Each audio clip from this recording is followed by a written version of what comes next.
Ça va? Ça va et toi, Cathy? Ça va, je vais Ça bien. va bon, ta journée? Ça se passe bien. Super. Mais dis-moi, Malik, de Feignon, Oui, pourquoi cette question?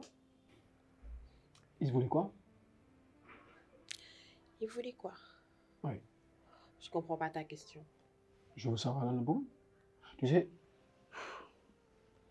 je veux juste pas qu'il fréquente ici. Il n'est pas, c'est pas, je veux pas, quoi. Je t'arrête. C'est pas parce que danga ma loué fii nii que yow yaa may wax ku may dugal ak ku may génne sama appartement.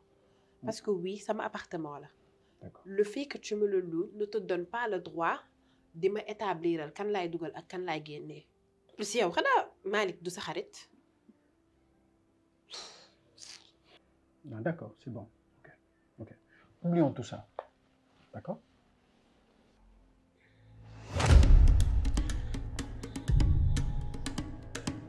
Ok. Désolé.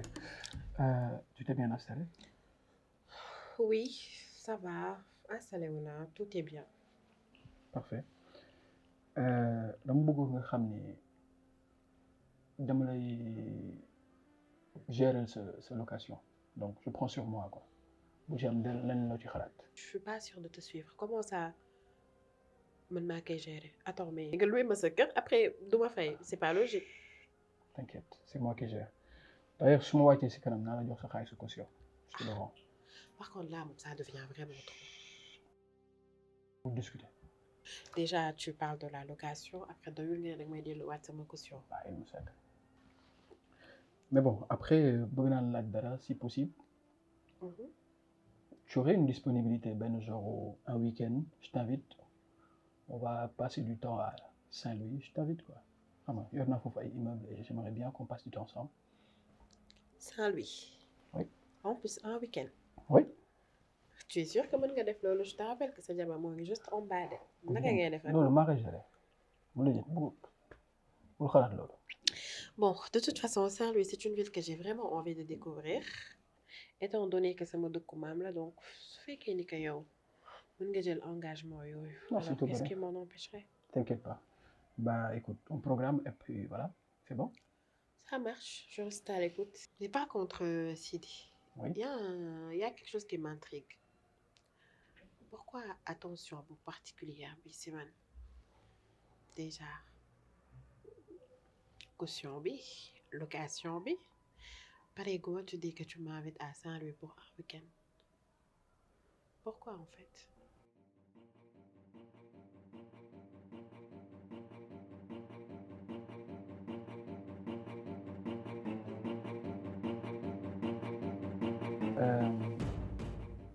Tu es libre ce soir?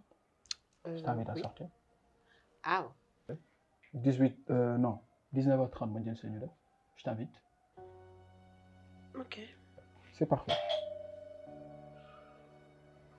Qui sonne comme ça? C'est qui? Kokal là? C'est Fatima. Fatima.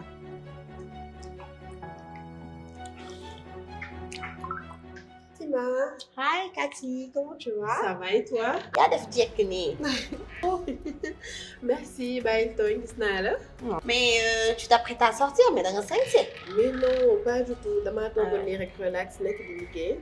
Ok, je comprends. Non, man defuma dara dama doon dem sport mu ne xaar ma jaar. Nuyu la xool si tu vas bien, si tu t'es bien installé.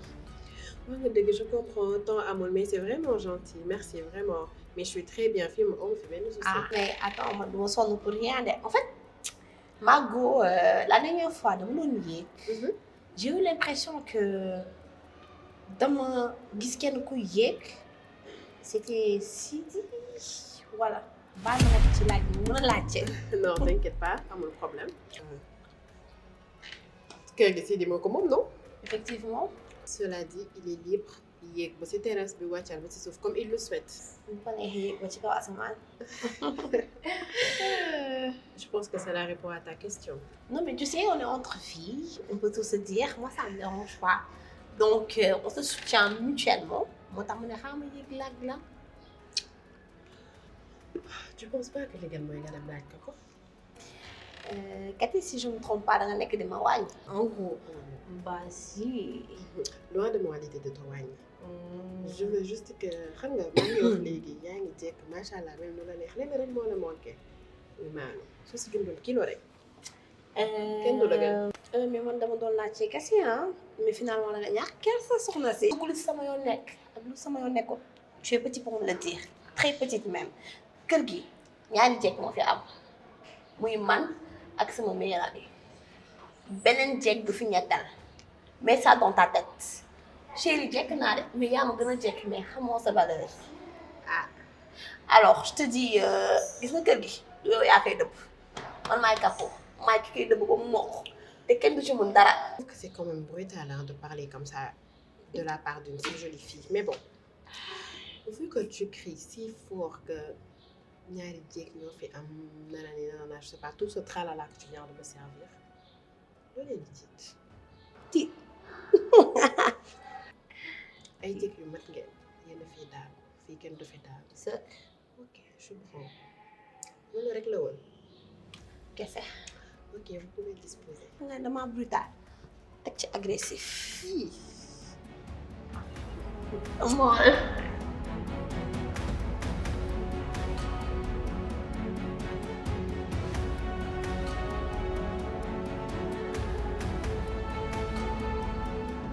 dem na kii dem na. ok dama koy dàq. non j'appelle mais tout de il suite Ousseynou. il le faut. non. mu énervé na ma sax je sais même plus fan laa war a jaar si kër gi. kii xaw ma sax. yow naa daf may ñàkkal kersa.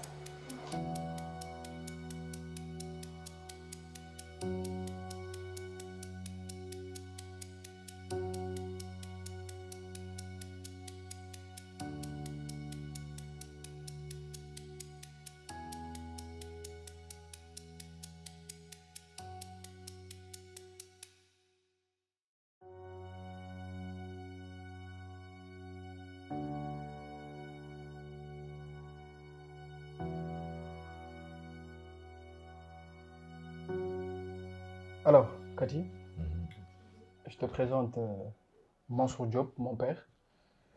Alors, comme ni ma la ko waxee immeuble bi moo ko moom comme yeneen immeuble yi mu teg ko sama loxo je gère. Donc, il est au Sénégal et il paye une visite de courtoisie aux locataires, histoire de faire connaissance, xam ñoom ñooy ñan et tout, etc. Alors, papa, voici Cathy. Bien. enchanté tonton. Enchanté également. c'est vrai que dégg naa lu bari ci yow avant même que may ñëw dëkk ci kër gi parce que je crois que vous êtes une personne très connue une référence machallah. Merci. et c'est un réel plaisir ma nekk sa kër encore plus ma toog ak yow nii di partager même jotaay. Mais le plaisir est également partagé. Voilà, bon, comme ni me le waxee, bon, moi j'ai pour habitude de faire une visite de courtoisie à l'endroit donc des locataires, surtout ceux qui viennent d'arriver, n'est-ce pas, pour xam ñan la, n'est-ce pas, donc gisante de visu et puis échanger un tout petit peu. Voilà quoi, ma xam donc ban nit lañu et surtout xam dara ci ñoom en fait.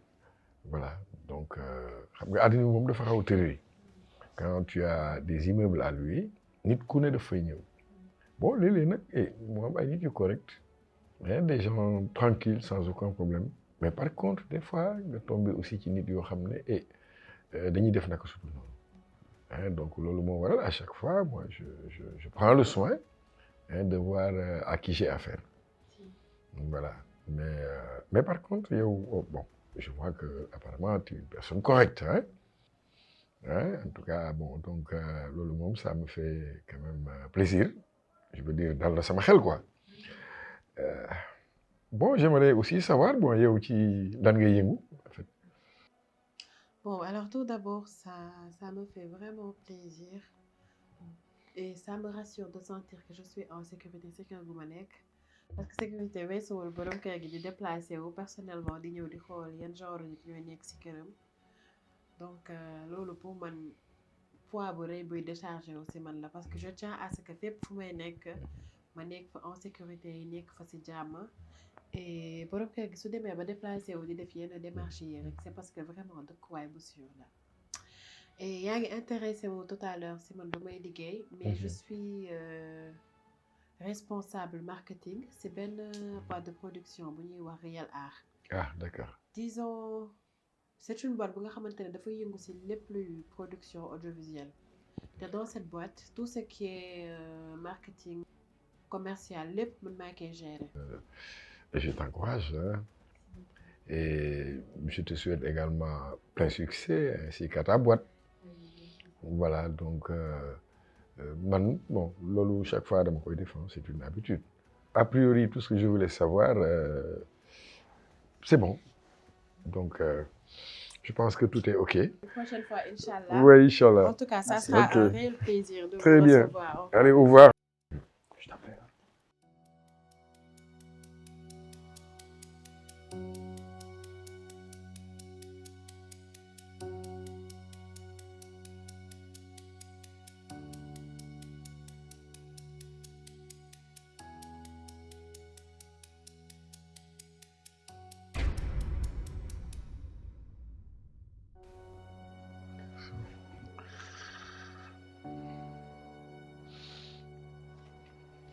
Allô? Oui, c'est moi. Voilà, je voudrais que tu me renseignes sur une certaine Cathy. Parce qu'elle m'a fait savoir qu'elle travaille dans une boîte de prod Real Art. Voilà. Je veux savoir si c'est bien l'agent commercial de Real Art. Très bien, c'est tout.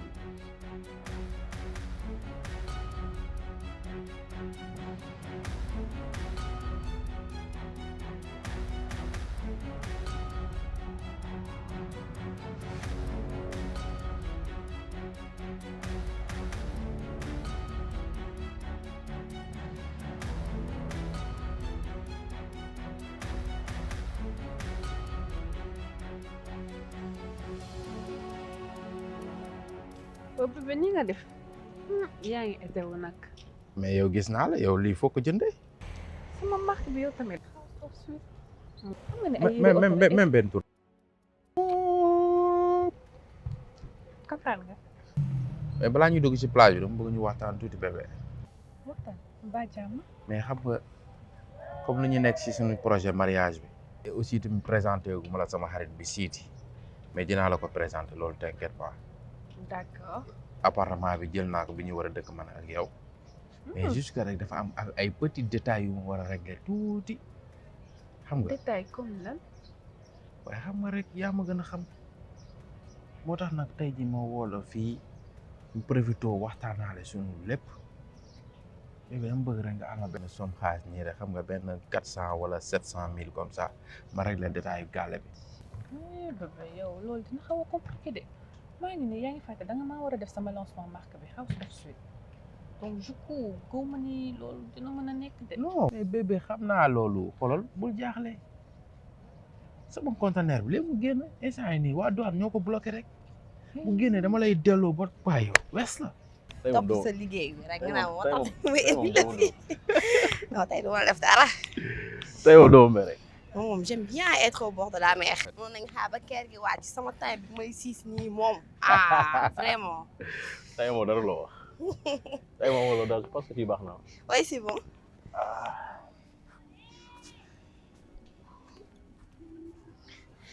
enfin naaj bi tàngoon na waay. trop même. sinon naka mu. mais bébé sa yaay. sama yaay. mais sa yaay yor na ay natt yow tamit xoolal bébé géral ma loolu après xoolal dans la semaine ma géral ko delloo la. xam nga ni sama yaay ñetti problème la te temps yi talul woon dara lu dul suñu préparatif mariage donc bu ma ñëwaatee di ko wax ay affaire abal ma xaalis wala dara dina ma xaw a indil ay problème. mais kon wóolu ma si côté boobu ma gérer ko vite fait dans la semaine. yow loo def dama lay wóolu te yow man sax sama diggante ak yow amul ay abalaate ay delloo ak yooyu noonu xam nga sama mbëggeel moo ëpp loolu yow tamit. amul xuloo amul xeex jàpp si rek. tey xulóowuma xeexuma je profiter des moments. t'inquiète même pas pour ça. bébé et puis li ma gën a neex sax mooy tey da nga solu nice xam nga relax dina si baax quoi ñuy ñëw fii. amul nu mu def ak yow sax wax la ne rek tey dama kontaan quoi. la ting ñëw na waaye. foo jaar yow di gën am ci kër gi de. mais tey dama la indi fii pour ñu béggee xam yi sans mer sans état d'âme sans dara. tey duma la indil xulo duma la indil coow. ci ay dara nag. ba pare bàyyi nga ni tey guddi bi dina neex. damay bëgg yooyu. yow bandi nga. waa maa naka ma yaa ngi si jàmm instant yi dama nekk ci situation bu rëy sama xarit bi lañu jàpp ma police lañ ko jàpp instant yi maa ngi foofu ci situation bu métti lañu nekk man instant bi moom yow rek laa xalaat pour woo la téléphone yu xam nga ne kooku mënuma ko bañ taxawu moo tax dina nga la ngay def soo mënee dugalal ba xaalis ngir yàlla war a suul soxla naa ko torop ma abal ma ci sa xaalis natt bi soo mënee abal yónnee sax 700 000 sax bëgg naa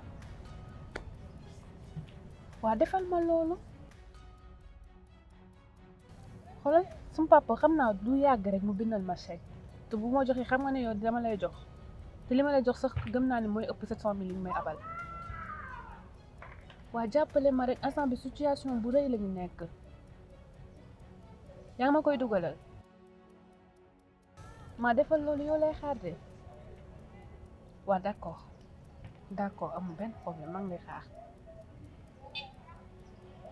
ñii la jox ma sa loxo. yaa ngi nii gis nga ma jaral maa ngi nii fen sama yaay ndax yow. waaw baax na. lu tax mu bëgg la yow. oh bébé. bébé yéex naa la am. yéex na baax na xoolal yow yéegal sax mu boole yéeg. non bébé wóor na yàlla yéegal rek barke yàlla yéegal rek xam naa la. dama nangu ko waaye. lii gëj nañ ko def sax. I love you. ah béy nag jëkkër ak jabar dañuy gàtte am benn cas bu ma la war a wax. troisième bàyyi nga ni am na ku bees. troisième ban suñ kër. waaw. ndeysaan nag. bees kañ la fi ñëw. moomin nga doo fekkee bëccëg ngay génn 8 heures génn nga guddi nga duggaat ci kër doo fekkee dara. lan moo xew. ah cas bu danse. yàq nga ma léegi vas-y. ok troisième dafa am kenn ku ñu fa loué ku bees tàkk ku ñu daa gis ci paquet léegi. mais attends ba du ma ni booy bi ngeen fi doon muy dox noonu xaw ma. mais yow kooku man dégagé naa ko yow da nga maa fàtte ku ma neexul ci kër gi dama koy dégagé. kooku ne faax. waaw vas-y. ku bees ki. sa xarit bi Sidi ak meilleur avion chaque instant dañ fay jaabante. non.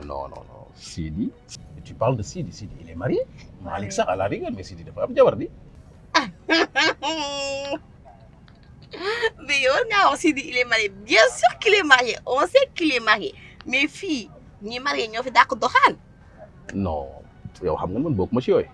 yow da nga dof dama lay lekk loolu sax café wu ma ko. kon zone la bàyyi loolu neex jàpp si man xuloo ma xeexu ma. trop sa xaalis da nga si topp ba dee pour mun koo jot gaañ. allo waaw grand bi grand Sidi naka mu naaj. lépp jaamu dafa journée bi.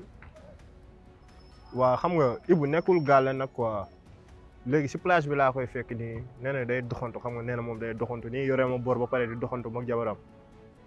waa léegi ñoom laa bëgg fekk fii waxtaan ak ñoom léegi avant tout dama doon xool ndax yow proposition bi nga ma waxoon ndax yaa ngi si ba léegi wala 2 jours yi proposition 2 jours yi pour ma génne leen gàlle bi parce que niveau 2 bi ñoom bu ñu demee xoola am na ku may waxtaanal nii kooku bëgg na ko nii bu ñu demee rek ma jox ko kooku. ah kaa ñu snap. yeah wala ba dama li ma xool.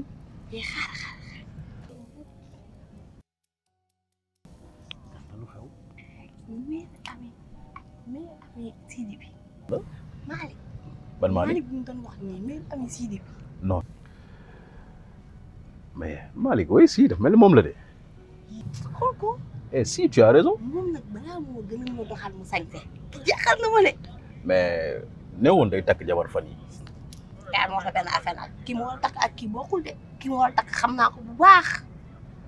mais bul. attends yow kañ nga dem ba xam ni kii day takk ki mi takk xam nga ko yow. tu es sûr. bien sûr que xam naa ko.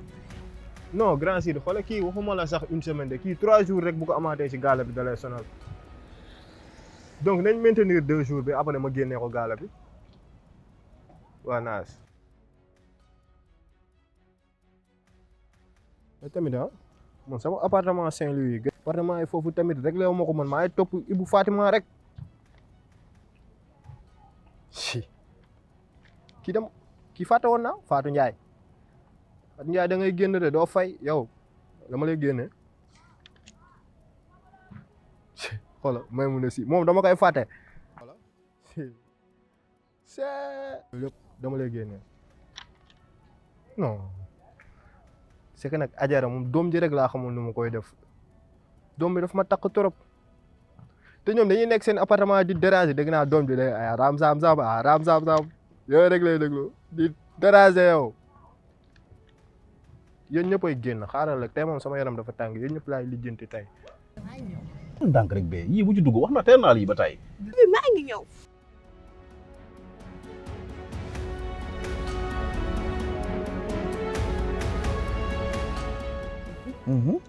lii neex na.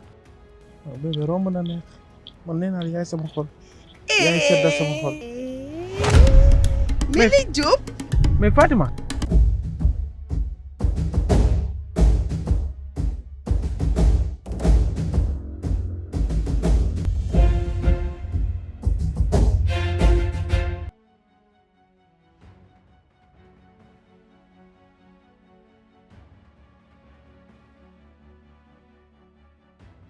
série Ngora xaar leen ko à la télévision en plus de YouTube sur la chaîne de Real Art n'hésitez pas surtout à vous abonner dès maintenant nga seetaan bande annonce bi nga préparer surtout tamit nga activer la cloche de notification pour que épisode bi bu duggee rek automatiquement nga gis ko capter ko commencé ko seetaan et je vous promets nous vous promettons une série très intéressante, une série plein de rebondissements, plein de retournements de situation, voilà, plein d'émotions.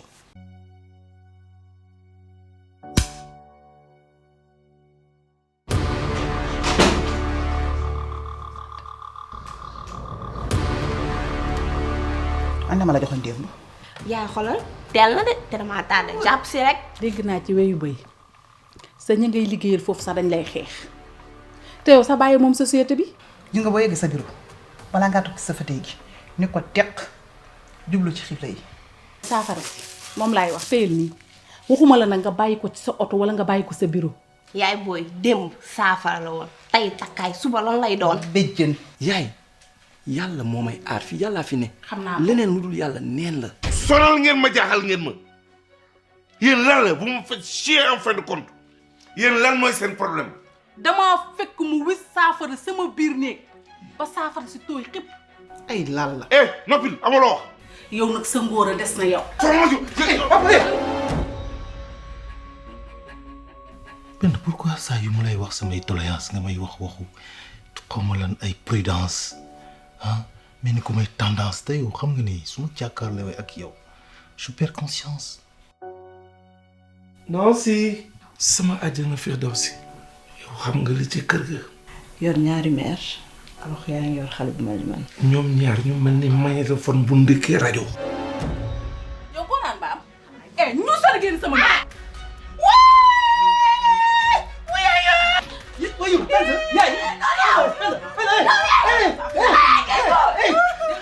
wul laa la wax nga naan sama yaay ngay dóor passe la. bu wax loolu. ah kay. may ma tuuti. lu ma lay may. xoolal dinaa si. da ngay mën a nekk boo mën a nekk nga may ma baat. Je veux faire de toi mon épouse. On la bëgg a takk. bu dugg ci mariage bi comprendre parce que xamoo xale bi maa war a bénir sa mariage ci tu vois que ànduma ci. dama bëgg man ak yow ñu dund lu neex nga jox ma sa bopp mu yóbbu la fu kawe. sama papa su ko yëgee fan laa jëm lan la may wax. sa dëgg boobu da nga koy téye sama kër lu man neex laa fii dikk. doo ma joxoñ parce que xam la moo tax ba ma ñëwee dama wax ak yow ci respect. yow tey tas nga ma ci salle de sport bi de danga may wan ni que yaa ma gën a endurant am ci sama papa mënuñoo séparer ma ak yow bu ñu mayewul ma uti beneen paa mu maye c'est quoi le problème. waaw fii comme ni mu la ko waxee woon chantier bu bees a. mais Fall 2000 gàtt na de. waaw waxoon nañ ci waaye journée 2000 la. 2000 dama siy paas mooy ma après lan laay jox mère bi. li la naqari nag moom teguma la ko dangaa waroon a juti juri doom ju góor. maa la dara muus ba pan sa kaw yow. yow fii waxal. doo wax. dugal fii piip rek.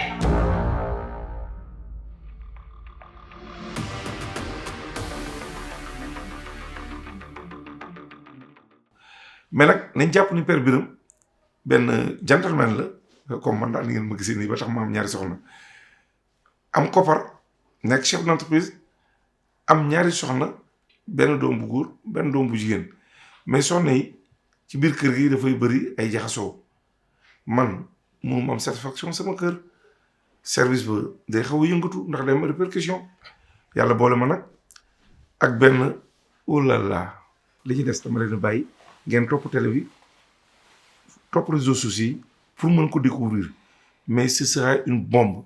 maa ngi ci interprété rôle Rabi doon ñaareelu xaritu ci këram fekk sama aawa nag ma xaw a dëng lool nag Rabi xaw a dëng lool ba tax na lu mu def da koy xeeb ba série bi boo ko ñu ko seetaane sax dina leen yéem mais bu ma ci kenn jugé bu ma ci kenn it wax loo xam te ne Layla la noonu du Layla du Bambi Rabi mooy génne secret jigéen ñi nekk ci biir kër yi di ko sëy da ngay fekk sa aaw si biir këram mu nekk ci démb ak barki démb nga ne tey naa am jàmm rek naa génne ni kii tu yeex Sénégal nañ defaraat jikko yi defaraat toogaay gi Rabi nag noonu la dikkee ci biir kër gi ku doy waar la nag Rabi.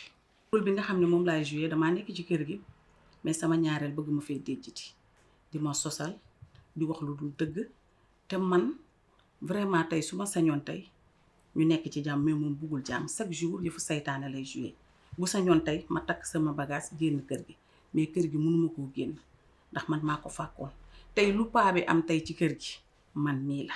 donc personnage bi may interprété ci série Ngor mi ngi nekk personnage u Mamour nekk taawu benn ménage boo xam ne ménage polygame la sama papa am ñaari soxna Père Birame Lalla ak ki nga xamante ne mooy sama tante di ki nga xam ne moo jur sama sœur di Penda donc mu nekk personnage boo xam ne c'est un personnage responsable koo xam ne il est chef d'entreprise sérieux nekk koo xam ne am na ay responsabilités yi nga xam ne am na ko au sein de l'entreprise bi nga xam ne papam bàyyil na ko en même temps ci au sein de sa famille mu nekk quelqu'un koo xam ne il est exemplaire après avoir fait des études jàng jaar ci cursus bu normal et tout tey jii nekk na taawu famille bi war a sàmm famille bi nekk nag ci famille boo xam ne famille tension la comme képp ku xam ni nu polygamie di doxee tey jii suñu yaay ni ñu koy dundee ci kër yi nu muy tàngee et tout sama yaay nekk na koo xam ne voilà dafa tàng am wu jëm donc ñu nekk ci ay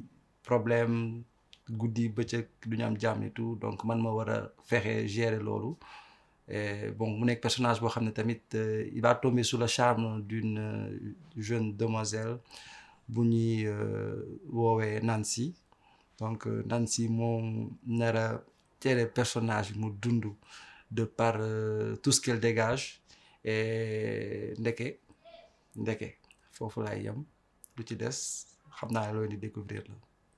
Série Ngor maa ngi ci dugg par casting ciblé fait par le réalisateur producteur Ousseynou Tanou ba ma woow proposé mon rôle expliquer moi de quoi il s'agit exactement donc on est tombé d'accord sur les termes et on s'est engagé c'est la deuxième collaboration bi ñuy am man ak moom face cachée du réseau la woon au début premier projet bi second projet bi mooy bii nii Ngor Déjà projet bi da ngay gis ne personnage de Habib c'est un personnage tout à fait différent de yi ma daan tàmm jouer bu njëkk da nga daan jouer benn personnage sage personnage rangé hein.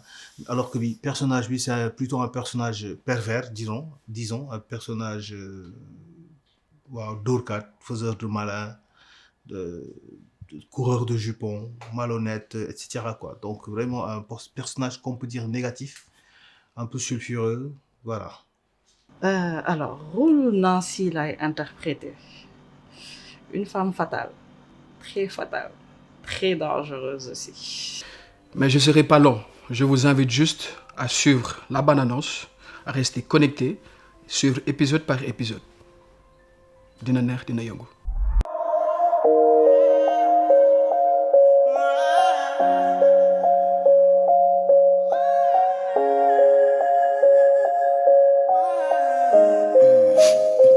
Ling ma wonoon a tax ma sopp la nekkati yow danga doon sopp la na bon ma